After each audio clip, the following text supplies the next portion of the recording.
할렐루야. 하나님의 크신 사랑이 이 새벽이 우리 가운데 가득한 줄 믿습니다. 오늘은 본문 역대하 15장 1절로 19절까지 말씀을 가지고 11월 18일 수요 새벽 기도를 하나님께 드리도록 하겠습니다.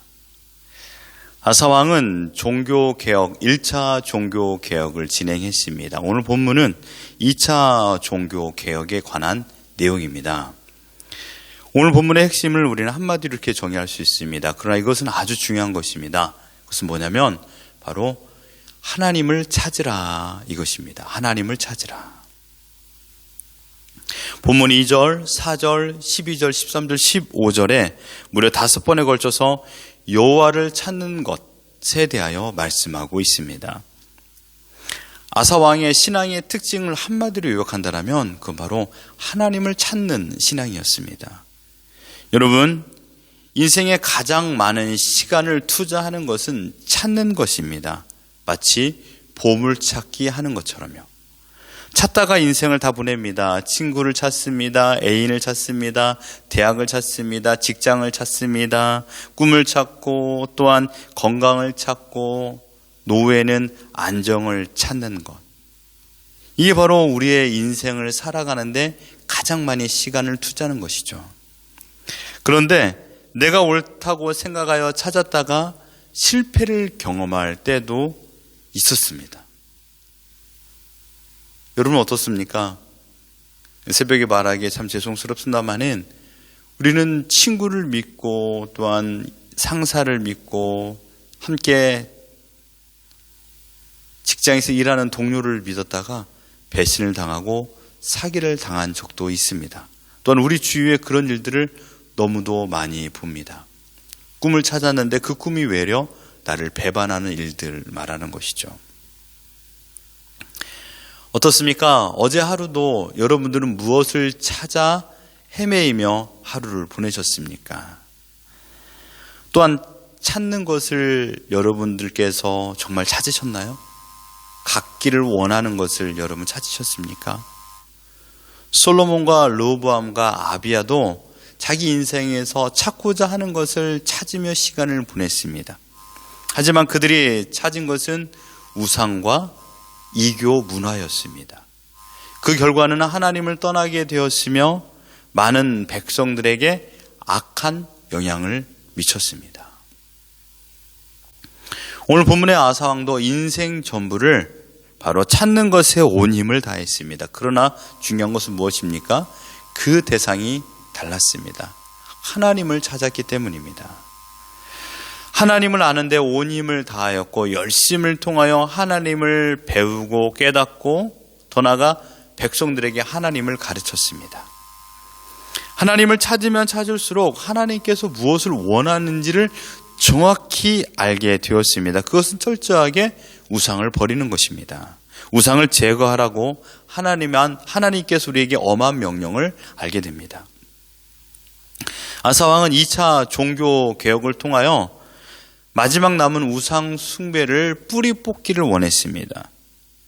앞서 1차 개혁에서 많은 우상들을 제거했지만 아직까지 백성들은 가정에서 우상들을 섬기고 있었습니다. 그래서 남아있는 우상들을 제거하는데 온 힘을 다했습니다. 역대기 저자는 지금 포로 귀환에 피폐한 삶을 살고 있는 또한 그들이 무엇을 해야 될지 정확히 알지 못하는 자들에게 이 메시지를 전달하고 있습니다. 무엇입니까?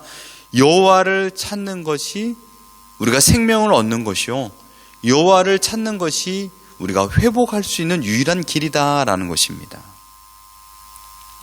포로에서 귀환한 이들은 남유다의 멸망을 본 사람도 있었고 어렸을 적에 또한 부모님을 통하여 그 이야기를 들은 자들도 있습니다. 그들은 철저하게 하나님을 찾지 않고 우상을 찾았던 결과로 하나님의 심판을 받았다라는 것을 알고 있습니다. 그래야 더욱이 역대기 저자는 바로 아사왕의 모델을 강력하게 시사하고 있는 것입니다. 여호와 하나님을 찾을 때 하나님께서 만나 주십니다. 그 결과 하나님께서 크신 상급을 주신다라고 이야기했습니다. 그 내용이 바로 7절과 15절입니다. 7절이 이렇게 말하고 있습니다. 그런즉 너희는 강하게 하라. 너희의 손이 약하지 않게 하라. 너희의 행위에는 상급이 있음이라 하니라. 15절에 온 유다가 이 맹세를 기뻐한지라. 우리가 마음을 다하여 맹세하고 뜻을 다하여 여호와를 찾았으므로 여호와께서도 그들을 만나주시고 그들의 사방에 평안을 주셨더라 라고 말했습니다. 엊그제 시드니는 참으로 더웠습니다. 그래서 많은 사람들은 그늘을 찾았습니다. 그리고 에어컨이 켜져 있는 실내를 찾아갔습니다. 더위를 당할 재간이 없기 때문입니다. 더위는요, 그냥 피해야 됩니다. 비를요, 피해야 됩니다. 바람은요, 피해야 됩니다. 피해야 살 수 있습니다. 4절에 환난 때 이스라엘 하나님 여호와께로 돌아가서 찾으매라고 말했습니다. 여러분, 환난은요, 말 그대로 내 앞에 닥친 어려움, 고난, 원수를 뜻합니다. 그런데요, 넓은 길에서 원수를 만나면 피할 수 있죠. 환난이라는 것은요, 협착한 길, 더 나아가서 더 이상 피할 길이 없는 상황에서 원수를 만나는 상황, 이게 환난입니다. 도망갈 길이 없어요. 그런데 원수를 만났어요. 근데 그 원수가 나보다 힘이 더 세요. 이게 환난입니다. 환난은 내가 생각하지 못한 곳에서 일어납니다. 환난은 내가 감당할 수 없는 어려움을 만나는 것입니다. 중요한 것은 무엇입니까? 그 환난 가운데 우리가 어떻게 하느냐, 이게 중요합니다. 환난이 오지 않도록 기도하는 것보다 환난 가운데 어떻게 대처해야 하는가, 이것이 중요합니다. 그래서 우리는 환난 가운데 지혜를 구해야 됩니다. 오늘 아사 왕은 전쟁이나 외부의 압력으로 오는 환난을 근심하지 않았습니다. 그에게 있어서 가장 큰 환난은 바로 영적인 부분이기 때문입니다. 내 안에 일어나는 하나님보다 더 사랑하고 하나님보다 더 관심을 가지는 대상이 환난의 원인입니다. 마치 태풍의 눈이 생겨 점점 태풍의 영향력이 커지듯이 한 가지에 관심을 갖게 되고 온종일 그 하나에 나의 모든 시간과 정성을 그곳에 쏟는 것, 그곳에 집중하며 그 하나가 있기 때문에 행복하고, 반대로 그 하나가 없다고 자기는 실패한 인생이다, 또한 자기는 어려운 인생이다라고 말하는 그 하나, 나의 하루를 뒤흔드는 그 하나가 환난의 이유입니다. 자존심, 어떻습니까? 우리 가정에서 가장 큰 다툼이 일어나는 것은 자존심이에요. 물질의 문제보다요, 건강의 문제보다요, 더 큰 영향을 미치는 것은 자존심이에요. 남편과 아내 똑같이 어려운 형편입니다. 그렇잖아요. 가정의 어려움의 문제, 물질의 문제는요, 모든 사람들에게 같이 와요. 그런데 어떤 이는 이겨내고요, 어떤 이는 힘들어해요. 거기에 영향을 미치는 게 자존심이에요. 자존심은 기준일 뿐이에요. 그 기준을 조금만 낮추면 좀 더 행복할 수 있는 시간이 많아져요. 그런데 우리는 어떻습니까? 이 자존심만큼은 포기하고 싶지 않잖아요. 자존심이 나에게 우상이 되는 겁니다. 여러분, 환난은요, 우리가 해결할 수 없는 영역입니다. 내가 너무 좋아해서 그 집중하는 그 대상보다 더 좋아하는 것을 생각해야 됩니다. 내가 찾으려고 했던 것을 바꿔야 됩니다. 그게 무엇입니까? 그것은 바로 하나님입니다. 하나님을 찾는 것이 하나님께 피하는 방법이기 때문이죠. 성경은 계속해서 우리로 하여금 환난을 이겨내는 방법을 제시합니다. 그 이겨낼 방법은 한 가지라는 사실을 강조하고 있습니다. 여러분, 신자는 그 방법이 무엇인지 알고 있습니다. 그런데 불구하고 문제는 그 답을 알면서도 그 답대로 살지 않는 게 문제입니다. 피난처는요, 나의 목숨이 위태로운 상황에 나를 보호하고 나를 안전하게 만드는 곳이죠. 생사가 오락가락하는 곳입니다. 그러나 피난처에 몸을 숨기는 사람은 살 것이요, 피난처에 몸을 숨기지 않는 사람은 죽을 것입니다. 자신이 생각하여 더 안전하다라고 판단한 그곳에 가면요, 자신의 생명을 장담할 수 없습니다. 오늘 역대기 저자는 하나님을 찾는 것이 우리에게 최고의 피난처라고 말씀하고 있습니다. 우리 성도들의 유일한 도피성은, 피난처는 곧 하나님이신 줄 믿습니다. 도피성에 문을 열어주시는 분은 오직 예수 그리스도입니다. 그곳까지 이끌어주시는 분이 예수 그리스도, 길과 진리가 되시는 분이 예수 그리스도입니다. 그 사실을 알려주고자 우리의 모든 어리석은 지식을 온전히 깨뜨려 버리고 생명의 지식을, 생명의 지혜를 우리에게 주시고자 예수님께서 십자가에 달려 죽으셨습니다. 우리의 눈과 우리의 마음에 어두웠던 모든 것들을 열어주고자 주님께서 이 땅에 오셔서 십자가에 달려 죽으셨습니다. 그리고 우리에게 정확하게 볼 수 있는 것을 보게 하여 주셨고, 알 사람이 없는 인생에서 알 사람이 있도록 주님께서 이 땅에 우리에게 깨달음을 주신 것입니다. 우리는 철저하게 나의 죄를 회개하며 하나님께 허락하신 길을 따라 하나님 앞에 나가야 됩니다. 이 세상에 가장 편하고 안전하게 살 수 있는 사람은 그러므로 신자입니다. 하나님을 믿는 사람입니다. 이 사실을 믿는 것, 하나님이 우리의 피난처라는 사실을 믿는 것, 하나님만이 우리의 모든 문제를 해결할 수 있는 것을 믿는 사람, 이 사람이 가장 안전하고 편하게 살 수 있는 신자입니다.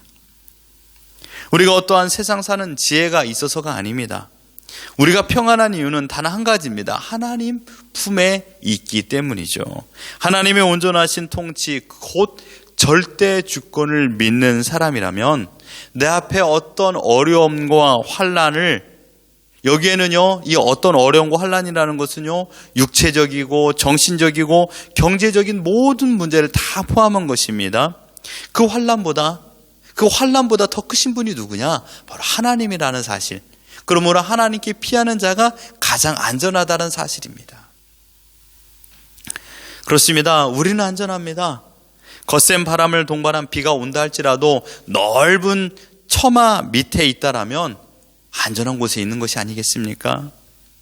여호와를 찾으라, 그리하면 살리라. 아모스 5장 6절에 우리에게 말씀하고 있습니다.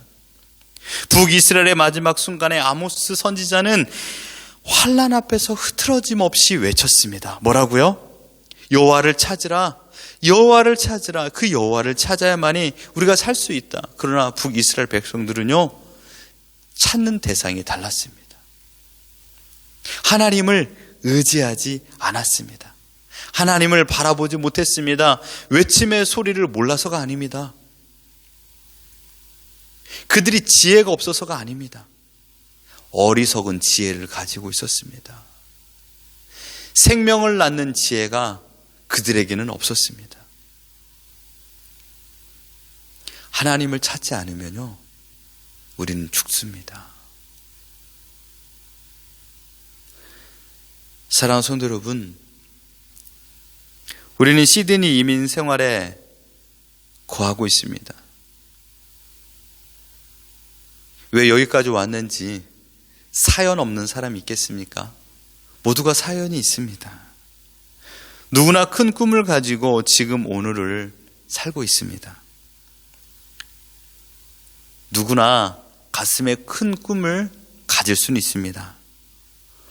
무언가를 찾기 위하여 무언가를 쫓게 된다면 또 다른 무언가가 쫓아오는 것이 인생입니다. 결국 우리 인생은 무엇을 찾아 쫓아가면 그런 나를 또 쫓는 인생, 그래서 또 다른 것을 쫓는 인생으로 매일마다 시간을 보내고 있습니다. 자연스럽게 염려와 근심 속에서 살아갑니다. 왜요? 내가 쫓는 그것을 누군가도 쫓기 때문입니다. 내가 가고자 하는 그곳을 누군가도 가고 싶어 합니다. 내가 원하는 것을 누군가도 원하기 때문에 그것을 먼저 갖고자 몸부림치니 경쟁을 하게 되고 힘들어하게 되며 남들이 한 걸음 뛸 때 나는 두 걸음을 뛰어야 되니 육신적으로 피곤해지니 자연스럽게 질병이 나를 쫓고 있는 것입니다. 내가 찾는 것을 얻기 위해 달리기를 하면요, 그만큼 빨리 나의 건강을 빼앗아가는 요소들이 나를 쫓습니다.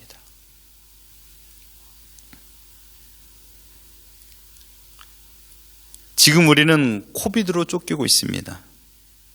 코비드를 해결하기 위하여 문제를 쫓아갑니다.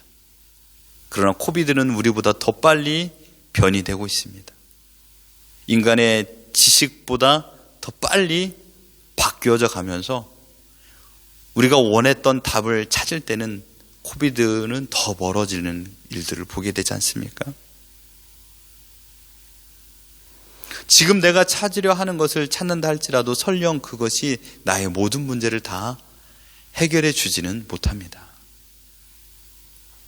사랑하는 성도 여러분, 지금의 문제를 나 혼자 해결하려고 하면 그것은 나의 문제입니다. 그러나 문제를 아버지 앞에 가져오면요, 그 문제는 나와 아버지의 문제가 됩니다. 나는 해결할 능력이 없어요. 그러면 어떻게 될까요? 자연스럽게 그 문제 해결할 수 있는 분은 아버지입니다. 그 아버지는 아들의 문제를 고민하게 되고 답을 찾기 위해 열심히 지혜를 생각하고 방법을 모색합니다. 마찬가지입니다. 여러분이 가지고 있는 문제를 여러분 스스로 해결하려고 한다면 여러분의 문제입니다. 그런데요, 여러분의 문제를 지금 하나님을 찾고 하나님 앞에 가져온다라면 그 문제는 하나님의 문제가 되는 것입니다. 여러분, 우리에게는 답이 없습니다. 하나님을 찾으십시오. 지금 가까이 계시는 하나님을 찾으십시오. 그러면 하나님께서는 우리를 만나주시고 우리에게 평안을 허락하여 주신다라고 약속하여 주셨습니다. 영원한 평안과 기쁨을 주실 하나님을 찾으십시오. 그것이 우리에게 유일한 소망이 되는 줄 믿습니다. 그리고 하나님이 주신 은혜로 오늘을 살아가는 그리스도의 제자로서 기쁨과 감사로 지금 나에게 주어진 모든 일들을 원망과 불평으로 반응하지 마시고 감사와 기쁨으로 하나님을 찬양하며 하나님께 영광 올려드리는 복된 하루를 살아내는 우리 모두가 되기를 예수 그리스도 이름으로 축원합니다.